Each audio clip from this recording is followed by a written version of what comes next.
ticklish business any way you look at it. Come on, we'll stick together.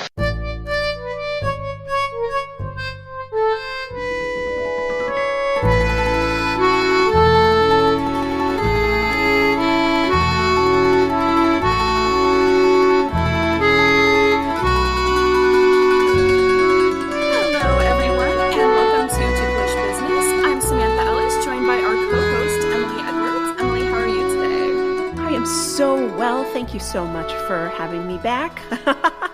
This is going to be a fun conversation. I'm so excited for this one. We are without our leader, Kristen Lopez, for our second and final episode, rounding out this month's theme of international titles. But we still have one more amazing foreign film to discuss, and to help us do that, we've brought on the most wonderful guest. He's the founder and president of the Film Noir Foundation, host of Turner Classic Movies, and prolific author of several incredible books about noir and film. Most notably, his newest book of cocktail recipes called Eddie Muller's Noir Bar. He's one of my heroes, one of the greatest film minds on the planet. It's Eddie Muller. How are you, Eddie? Well, after that introduction, I'm feeling even better. I felt okay when I started the day, but now after getting that big boost, I just feel fantastic. Thank you very much, Samantha.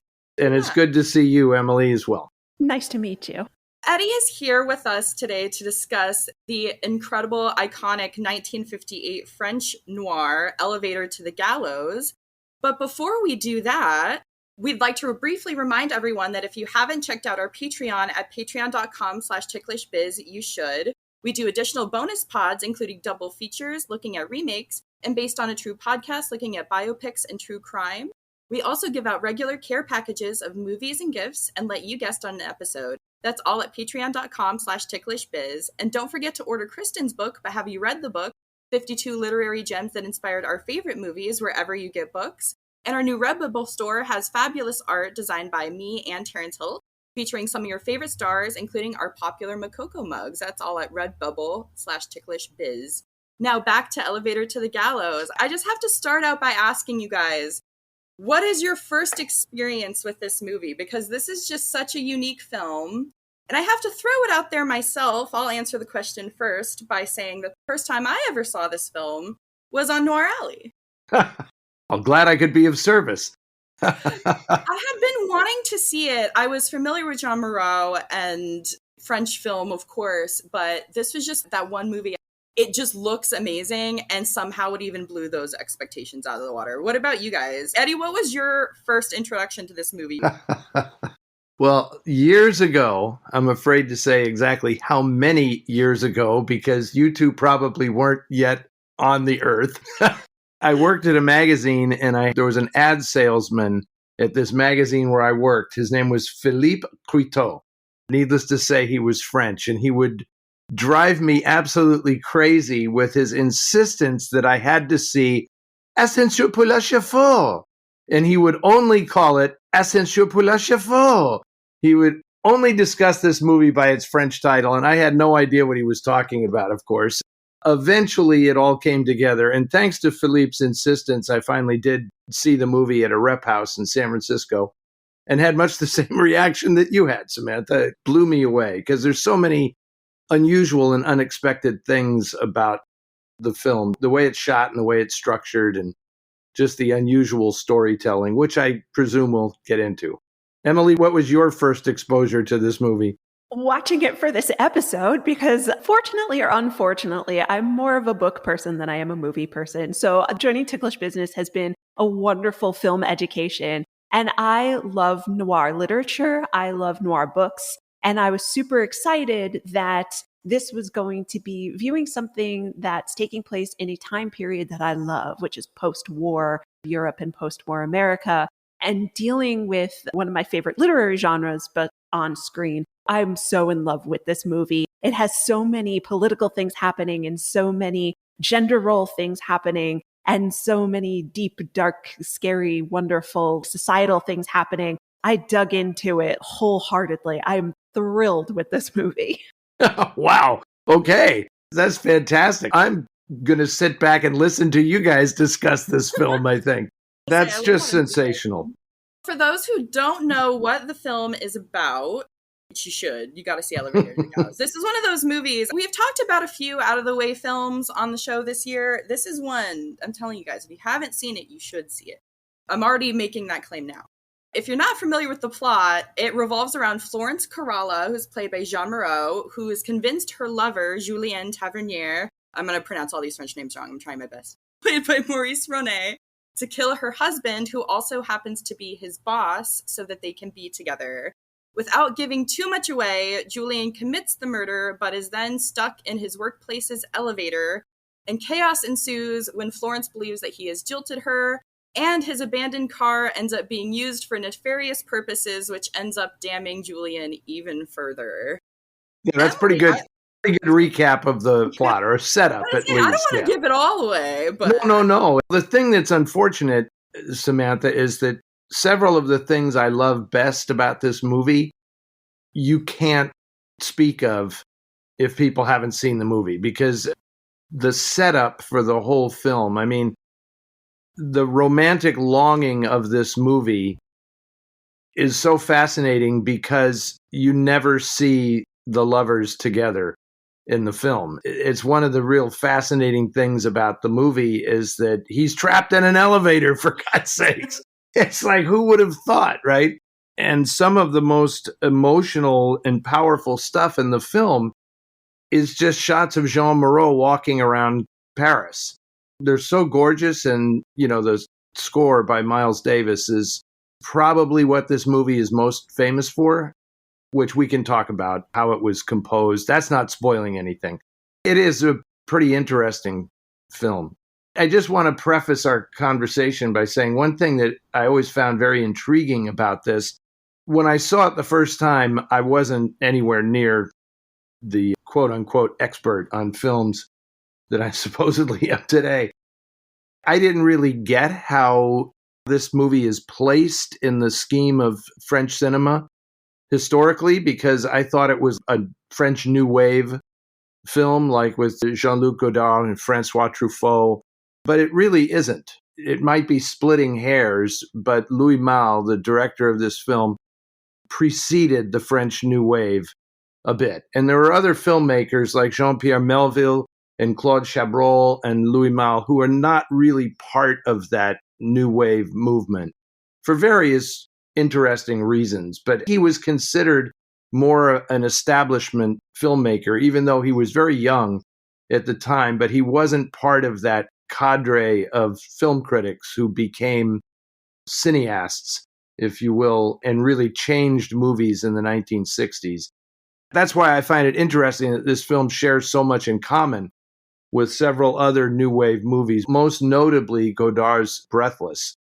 The whole plot about those kids who steal the car is like that movie to come. It's like anticipating Breathless in 3 years, I guess. Just an observation. I was talking to Emily before we started recording. I mentioned to her, when it came to choosing the films for this international month that we're doing, I kind of realized that most of my international film viewing really lies within the silent era or within the late 50s, 60s. The more I sit here listening to you guys and the more I'm thinking about it, I honestly think that part of the reason for me why I gravitate towards international film during those two periods of film history is because they were really stepping outside of the box during those very important periods of transition. This film is such a great example of that. I completely agree. And it's always interesting to me to see trends in filmmaking and how we learned to make movies. And you see these influences popping up, and it's always so valuable to go back and review all of this stuff. But from my perspective, people are always saying, what was the first noir film? Where did noir start? And I always caution people that it doesn't really work that way. The way artists are influenced and the way things get absorbed into the normal style and fabric of filmmaking, it's not like there are these signposts, that exist, that it's like everything is different after this. When you write about film, you love to say that stuff. You love to say nothing would ever be the same after Citizen Kane was released. And it's like, yeah, but it didn't happen overnight, right? I mean, it takes a long time for this stuff to be absorbed into the bloodstream, if you will, and for artists to just say, well, yeah. And it always fascinates me when you see filmmakers today doing things and they think they're coming up with this idea.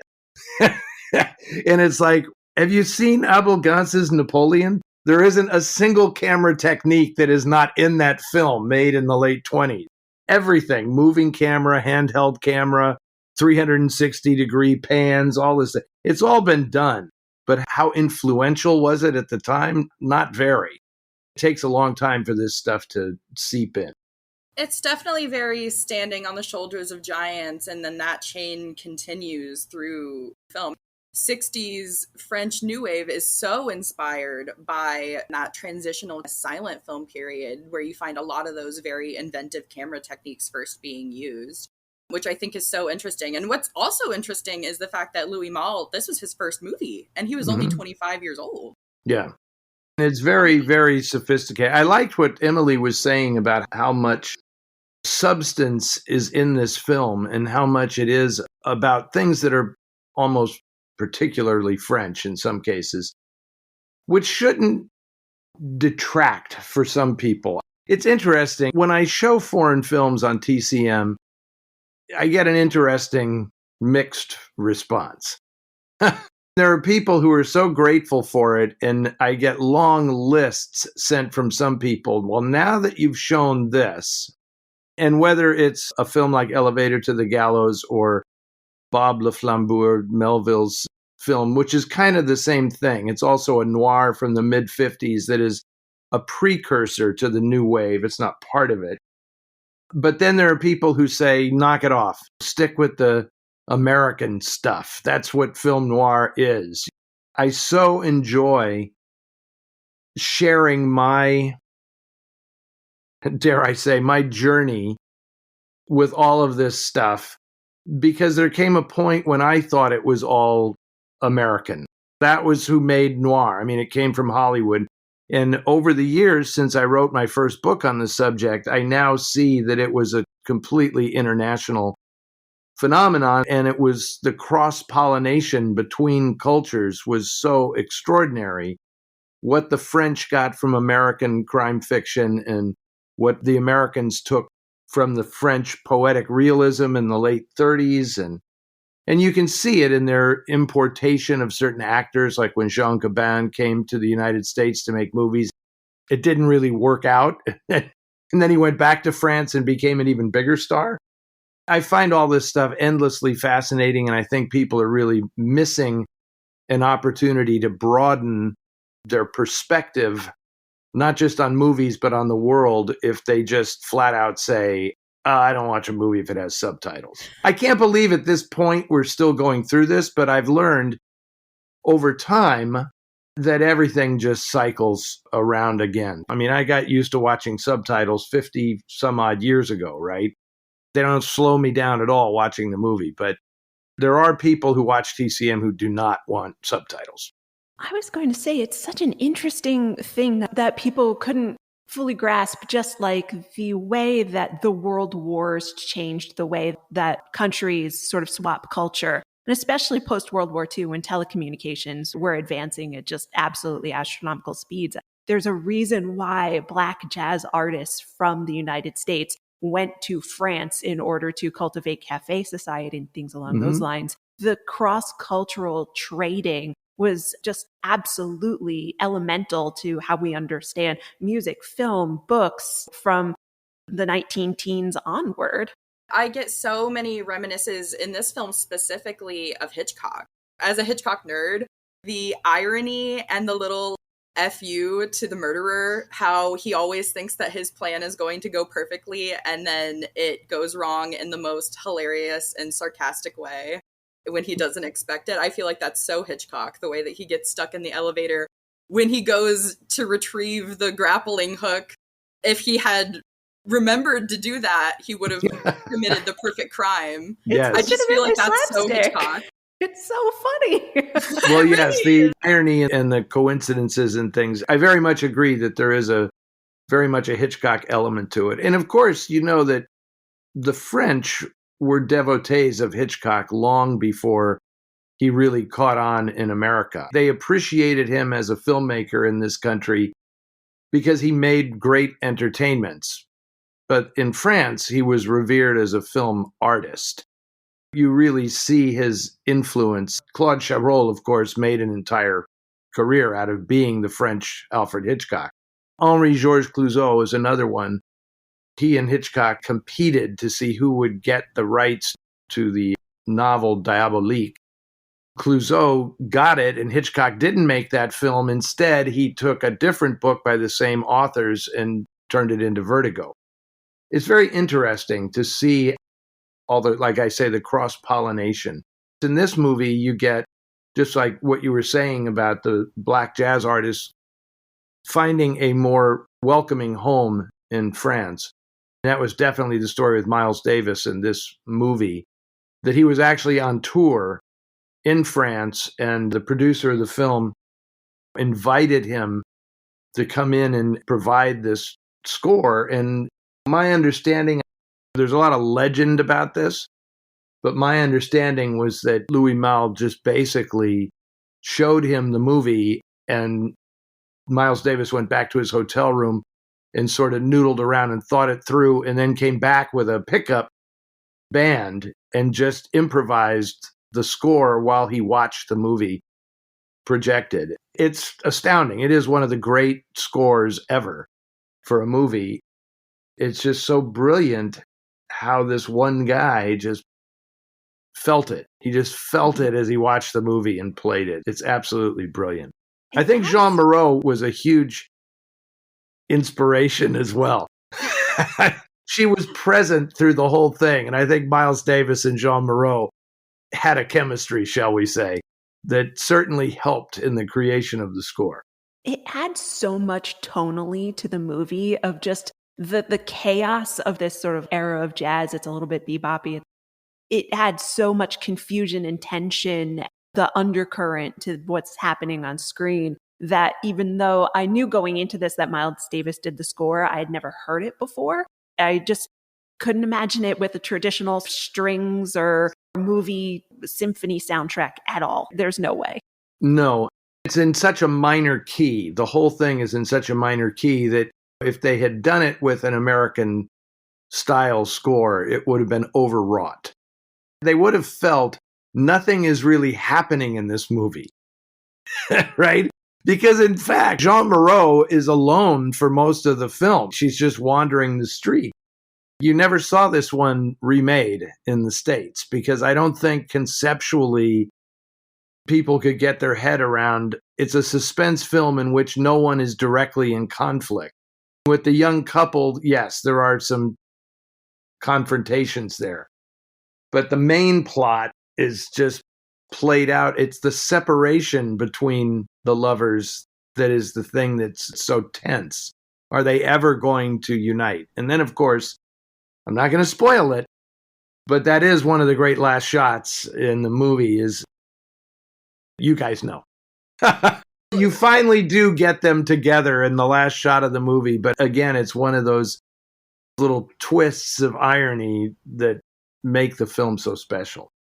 I will say, just to touch back on Miles Davis, the score has become now such a gateway drug for new people to watch this film when other elements of the film may not have been. I put this movie on and I watched it with my fiance, and he has a music degree. Never really watched any noir or any films really before we met. But he was like, oh, Miles Davis, that's awesome. So I just feel like that's just such a great connection for people to now watch the movie. Absolutely. And now you can, a million of other reasons. Well, now you can get him to watch a bunch of other mid-50s film noir, because that's where jazz really came into its own. It's so funny that my entire life when I've written about noir, people have an idea in their head of what it sounds like. Mm-hmm. And they think it's like a saxophone, a lonely saxophone and a bass and piano. That was never the case. It's all orchestral scoring in the 1940s. All of those movies, it's Max Steiner, it's Hugo Friedhofer, it's Roy Webb, Miklos Rozsa especially, composing orchestral scores. It wasn't until the 1950s that you started to get jazz musicians coming in and doing scores, like the stuff Elmer Bernstein did, Man with the Golden Arm and Sweet Smell of Success. And of course, one of my personal favorites is Odds Against Tomorrow, which has a score by John Lewis and the Modern Jazz Quartet that is every bit as different and as innovative as the Miles Davis score on Elevator to the Gallows. But it's an American film. And I think that Harry Belafonte produced that movie, and so he certainly knew who John Lewis was. Milt Jackson playing the vibes and all. It's just a beautiful, beautiful score. Louis Miles and Miles Davis on Elevator to the Gallows is what inspired Harry Belafonte to get John Lewis to do the score for Odds Against Tomorrow. It's great that it started a whole movement. It's funny that you mentioned that because that makes me think of the reverse with a movie like I Wake Up Screaming that uses regurgitated 20th Century Fox owned music in just the oddest spots. And it doesn't work. It brings down the whole movie as a result, in my opinion, in spots. And that's why a movie like this, I just feel like when you make a specific score for the film and it really enhances the action, it makes it so much more of a success. It's funny, not only does I Wake Up Screaming overuse Alfred Newman's street scene theme so many times, but suddenly it's Somewhere Over the Rainbow is playing like multiple times during the movie. Still a mystery to me as to why that ends up in the film. How did that happen? And it's just so inappropriate. And it's there, but I find myself, I have stopped warning people about it because then once you warn them, it's all they hear. And so it's like, maybe they'll figure this out for themselves. And I cannot tell you, every time I show that movie, people come up to me and say, what the hell was going on with the score for that film?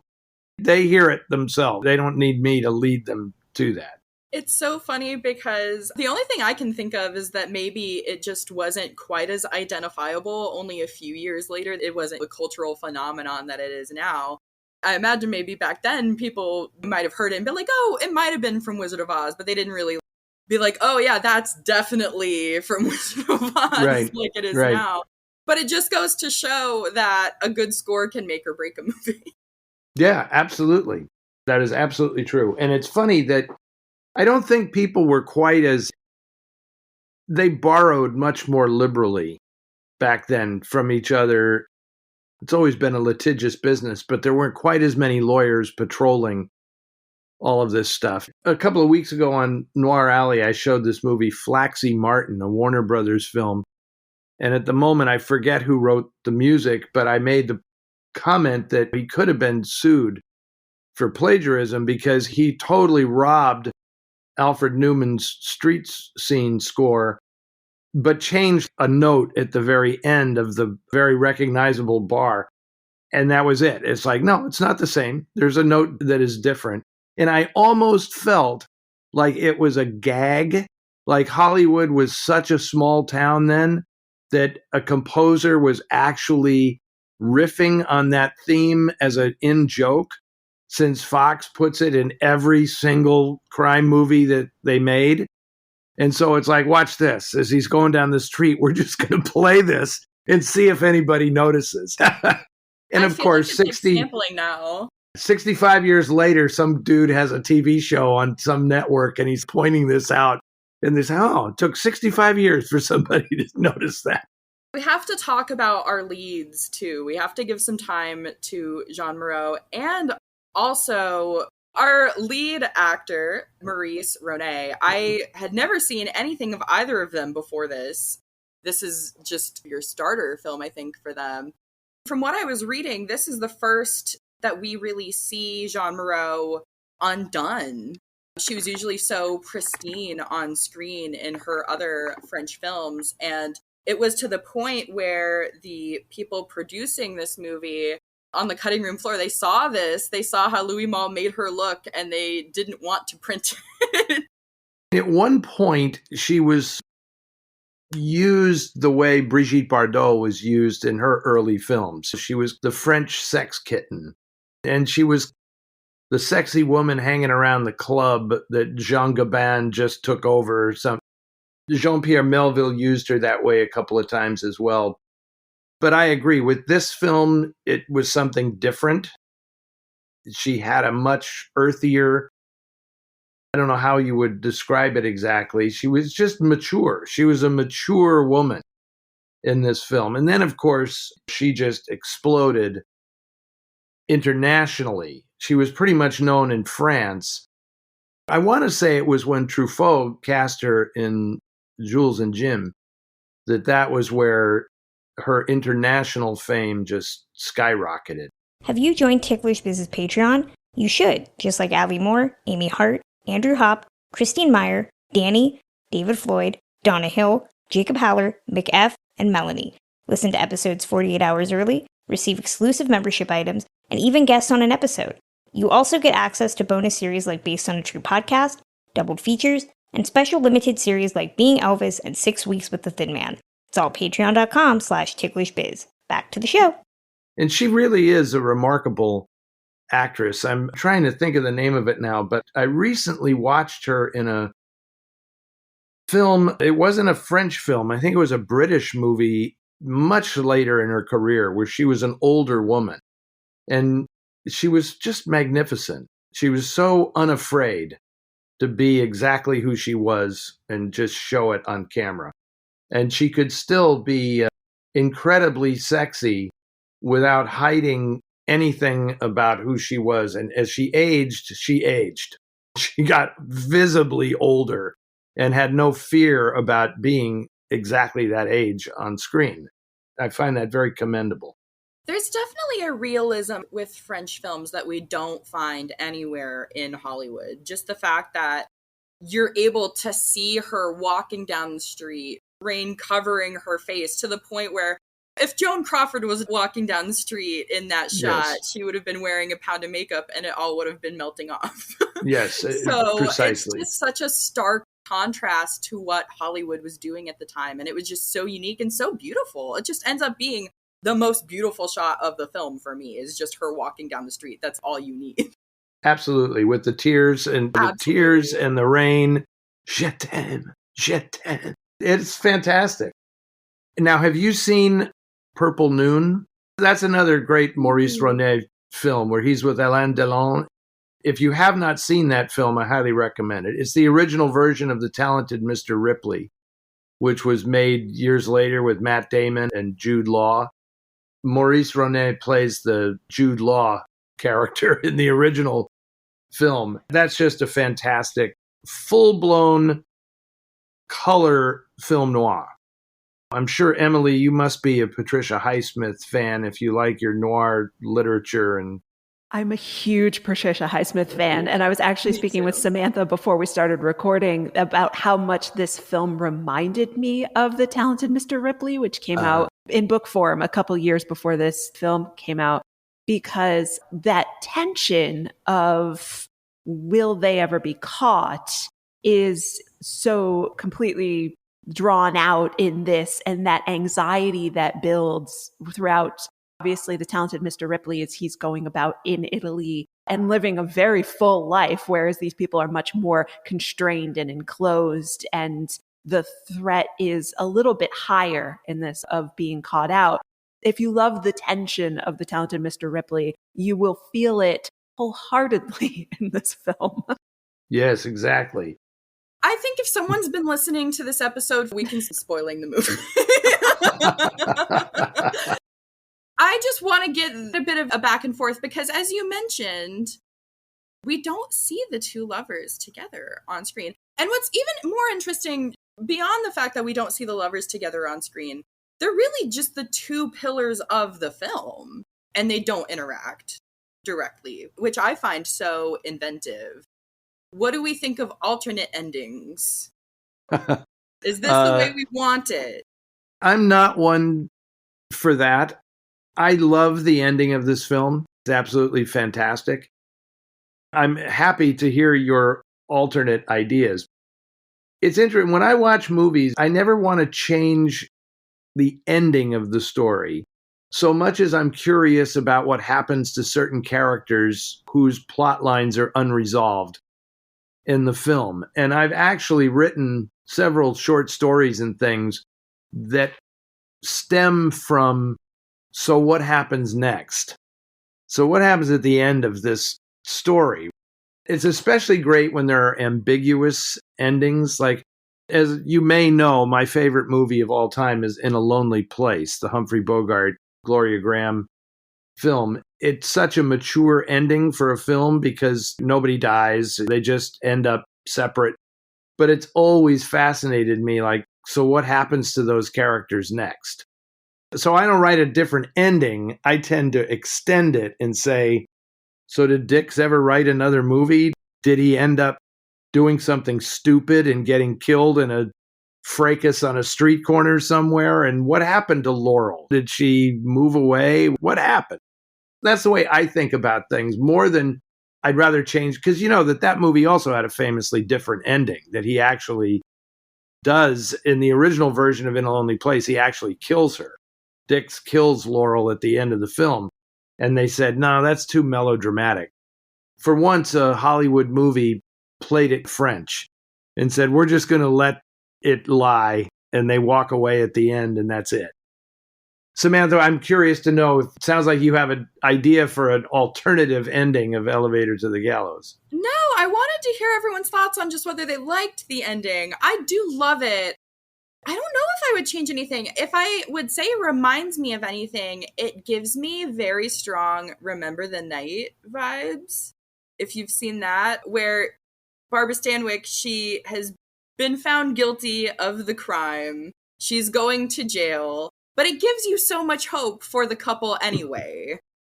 This is really similar in that sense, where we find out, yes, everyone's going to pay for their crimes, but you might only get 10 years for good behavior. And then they might be together again. He doesn't even have to try to make it hopeful or nice, but he does. I love the ending because you realize only, I think, with the ending that you've never actually seen them together. Because there's finally an image that appears. The photograph is developed at the... there, I went and spoiled the great final shot. Which is a very important plot point. The existence of the evidence of their affair is finally appears at the very end of the film in the development of this photograph. And it's just such a beautiful, poetic way to end the film that it works perfectly for me. It also ties perfectly back to what I was saying before about how they think that it's going to go perfectly and according to plan, and it almost does, but there's just one tiny detail that trips them up in the end, and I think it's so fascinating. Well, in some ways, that's the definition of noir. That's sort of it, right? You think you're going to get away with it, you think you figured it out, and no. One of the words that keeps popping up in the discussion is maturity. The way that they play the older, grown, resolutely adult couple against the completely harebrained ridiculousness of the more teenaged early 20s couple in this movie. I absolutely love just how at the end she's thinking to herself, 10 years isn't that long of a period of time. Whereas the kids earlier in the film are going, I'm going to be caught. I'm going to go away forever. That's the end of life. And just that juxtaposition of the mature viewpoint of just saying, I'm an adult, I will get through this, versus I am a youth and this is the end of my life, is such an interesting sort of very French commentary, actually. That's a great observation. It's also interesting to note that the question of youth, like reckless youth, it's so fascinating to see it all around cinema in the 1950s because it was everywhere. I mean, obviously, Hollywood had their juvenile delinquent films, Blackboard Jungle, and all the movies that came out where it was, do you know what your teenagers are up to, and blah, blah, blah. And then you see it in a movie like this, and there's certainly other French films of the time that focused on this. And in Japan, there was a whole genre of films called Sun Tribe movies that were about youth run wild. It all had to do with kids having no real faith in civilization in the wake of World War II. You can't sell us the same stuff that you sold us before because we've seen how incredibly bad it can get, especially when you look at Japan. They had atomic bombs dropped on them. So it's like the kids are like, what? There's some kind of rule we're supposed to follow? Really? I just found that whole thing very fascinating about the 1950s, the way movies dealt with young people and their restlessness and recklessness. Another thing that stands out as far as the younger couple is their disregard for others. One of the most heightened scenes for me is the scene where the boy escapes and is trying to get away from Jean Moreau, and she's chasing him, trying to get him to confess to the crimes that her lover is about to be blamed for. Like, he's not in enough trouble already. It's honestly one of the funniest scenes, too. Just imagining this, I don't know exactly how old Jean was at the time, but imagining this almost middle-aged woman just running after this 20-something kid, or if that, all across town, in a car, in a motorcycle. Just catch me if you can right in the middle of this movie. When she wakes them up in the apartment and is like, you idiot, you didn't take enough to actually kill yourselves. What's the matter with you? It's a very bleak but very funny joke. Yeah. Just all of it. They plan it all so poorly, and she just shows them immediately. I feel like I'm on Noir Alley now. I do just want to give a shout out to the cinematographer, Henri Decaille, who is just, the imagery in this movie is just so incredibly spectacular, moving in a way. Something he captures in those Parisian streets is indelible. Once you've seen this movie, you carry those images with you forever. With that, I have to get everybody's final thoughts.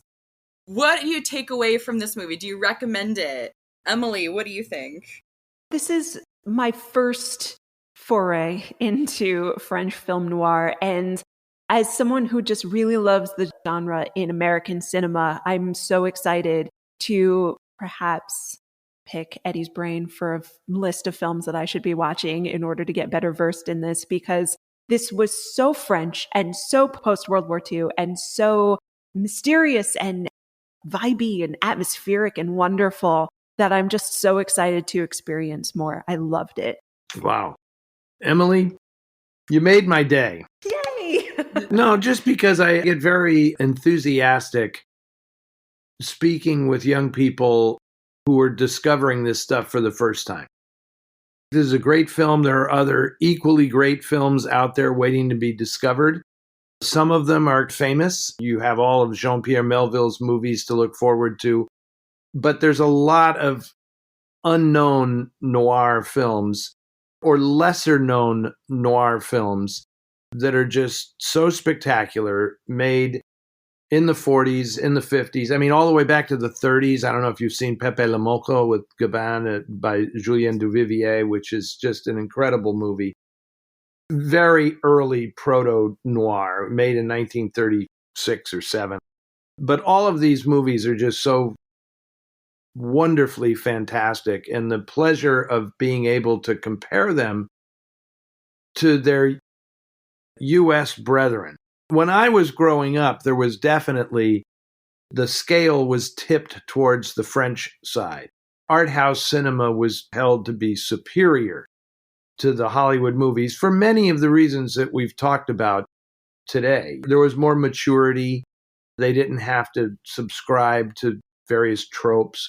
But to think that the French didn't love all that stuff and still do to this day, it's very special to have the opportunity to watch.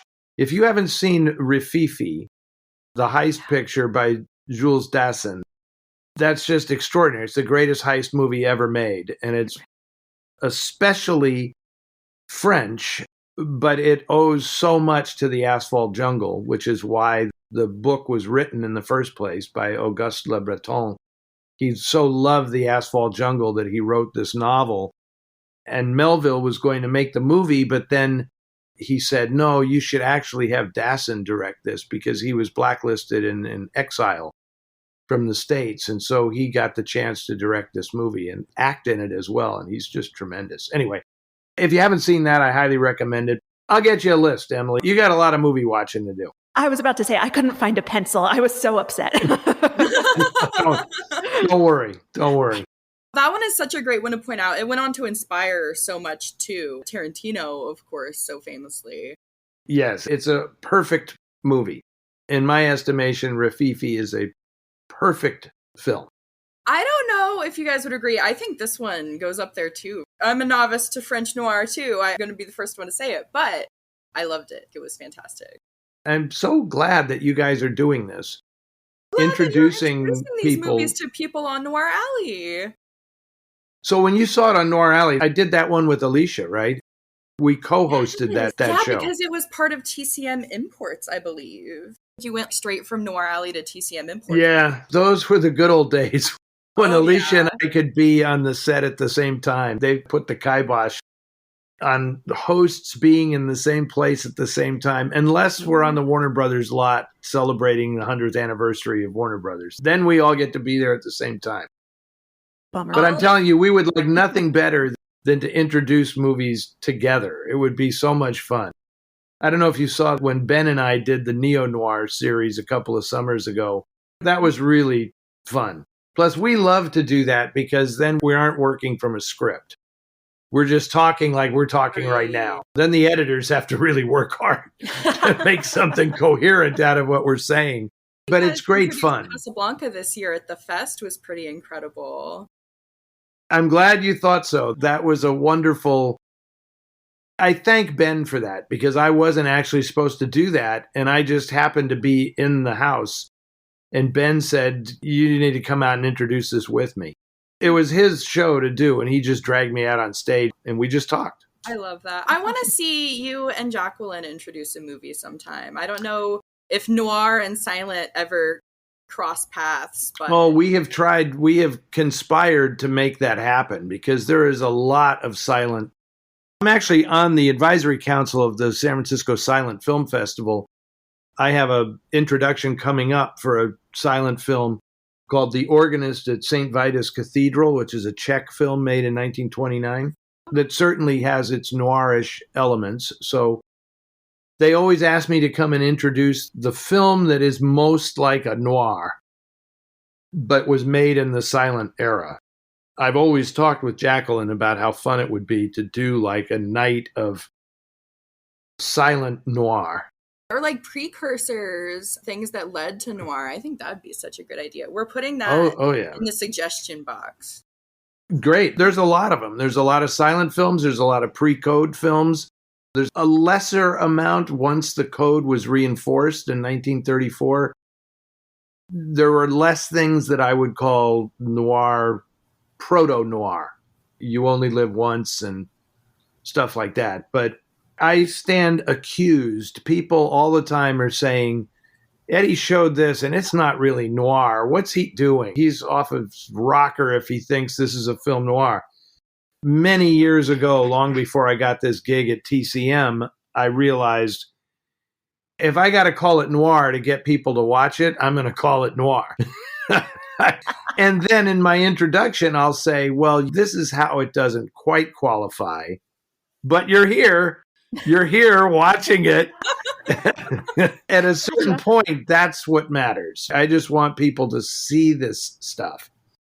And in some occasions, the film that isn't really noir is the one that best explains what noir is, because you're noticing, well, it would have been more noir if this happened or if that happened. And it's like, yeah, exactly. That's why this isn't, but it was still worth watching, right? So, Eddie, I have one more question to ask you before we wrap up. I know you have your book, Eddie Muller Noir Bar. I don't believe Elevator to the Gallows is in it, correct? No, right? No, it's not. What would you drink to Elevator to the Gallows? I would drink probably a pastis, just a pastis or a Pernod or something, because It's a thing in France that is kind of before dinner, you'll have a little pastis, which is kind of interesting because it comes out kind of yellowish and clear. And then if you put ice in it, it gets cloudy. It's like absinthe in a way. It's reminiscent of absinthe, but it's not as legendarily mind-altering as absinthe. That would be it. Because when you're in Paris, everywhere you go, all the ashtrays and everything are all Richard, which is the manufacturer of the pastis and the Pernod and all this stuff. I could just see Jean Moreau stopping in one of these little cafes for a quick pastis. That's what I would. She waits for which is not a cocktail. It's not a cocktail. It's just the drink itself. Just straight. Yeah. Which is what she needs to kill her sorrows while she waits for Julien. Exactly. Thank you so much for joining us, Eddie. This has been so fun. I want to give you the chance to plug anything you want to plug that's upcoming. I know you just talked about the San Francisco Silent Film Festival, which is so great. What else do you have going on? In a matter of days, I will be in Philadelphia at the Colonial Theater in Phoenixville, Pennsylvania for Noir City, Philadelphia. It's a 3-day. Oh, fantastic. Yes. We'll see you there, Samantha. Excellent. I don't know if I'm going to be there for all 5 of the double features, but I'm at least making 1 or 2. Brilliant. So you will see me there. That's coming up. The cocktail book is doing very, very well. I'm happy about that. Later in the summer, in late August, I'm doing Noir City in Chicago. And then in September, there's a Noir City in Detroit. And in October, there's a Noir City in Washington, D.C. All these things are lined up. I'll leave you with this one because this is pretty funny. In September, I am coming out with a children's book. Wow. And it is noir, kid noir, Kitty Farrell and the Case of the Marshmallow Monkey. It's actually a book about a feline detective. The idea behind this, before people think, what's wrong with this guy? He's milking the noir thing for all it's worth. The idea behind this was very simple. You got to get them young, right? So a mystery story in black and white, an illustrated mystery story in black and white for kids. My hope is that they will love it and they will relate when they see a black and white film. They'll say, oh, that's like that book that I loved when I was, because this is a book for 4 to 8-year-olds. Rest assured, Eddie always has an ulterior motive. You have to adjust people's expectations a little bit to get them to watch these films, and then they realize how much they can love them. To me, this was a fun way to do that, was to give kids something that looks like classic noir when they're 4 years old. Little Susie doesn't kill Bobby and bury him in the sandbox or anything like that, you know. They wouldn't allow me to do that. That's the young adult version. The R.L. Stine version. Is it available for pre-order now? Perhaps. I haven't really checked. I mean, I've been so overwhelmed with stuff to do with the cocktail book, I haven't really checked in on the kids' book, which I think is pub date is sometime in September. Great. Awesome. Well, we'll just tell our listeners to keep a sharp eye out for it. It was a great pleasure talking to both of you. I enjoyed this very much, and I hope we can do it again sometime. That closes out Ticklish Business for today. You can listen to us on Apple Podcasts, Spotify, Stitcher Radio, or wherever you get podcasts. Reviews matter, so leave us a review on Apple Podcasts. You can follow the podcast on Twitter at ticklish_biz, as well as on Facebook, Instagram, and TikTok at ticklishbiz. You can follow me at Classic Film Geek on Twitter. And you can find my blog at musingsofaClassicFilmaddict.com. Emily, where can fans find and get in touch with you? I am trying to get my name on all the new platforms, and hopefully the handle at Ms. Emily Edwards works pretty much everywhere. See you on Twitter, Blue Sky, Threads, Instagram. Who knows what tomorrow may bring. These social media platforms are popping up on the daily, but we're going to try to get everywhere. Our Patreon helps keeps the lights on at Ticklish Biz HQ and gives us chances to do new content like our doubled features and based on a true podcast series. So consider helping us at patreon.com/ticklishbiz. And don't forget Kristen's book, But Have You Read the Book, is now out wherever you buy books. We'll be returning with a new episode in 2 weeks. See you then.